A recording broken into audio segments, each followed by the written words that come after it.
వదల బొమ్మాలి వదల అని అన్నట్టే షెయ్యి పార్టీ సర్కారు ఎంబడే పడుతున్నారు కారు పార్టీలు. ఇక ఈడ ఆడ కాదు, డైరెక్ట్ సీఎం నియోజకవర్గంలో చూసుకుందాం అని కొడంగల్కే పోయినరు కారు పార్టీలు. ఇక నీ నియోజకవర్గంలో నీకే ఓ బంపర్ ఆఫర్ ఇస్తున్నామని అనుకుంటా రేవంత్ అన్నకు గీ సవాల్ ఇచ్చిరెండు కేటీఆర్ అన్న. రేవంత్ రెడ్డి గారు నీకు ఒక బంపర్ ఆఫర్ ఇస్తున్నాం, చలో నీకు ఒక బంపర్ ఆఫర్.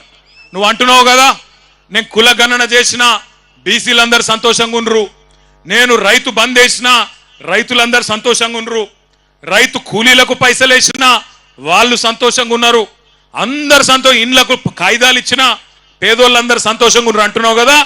దమ్ముంటే రేవంత్ రెడ్డి కొడంగల్ ఎమ్మెల్యే పదవికి రాజీనామా చేసి మళ్ళీ ఇక్కడికి రా, ఎవరు గెలుస్తారో చూద్దాం. మా పట్నం నరేందర్ రెడ్డి నామినేషన్ వేసి ఇంట్లో కూర్చుంటాడు, బయటికి కూడా రాడు. మేము జిల్లా నాయకులం కొంతమందిని తిరుగుతాం. గెలుచుడు కాదు నేను చెప్పేది. 50,000కు ఒక్క ఓటు తక్కువ వచ్చినా నేను రాజకీయ సన్యాసం చేసి మళ్ళా రాజకీయంలో కూడా ఉండా.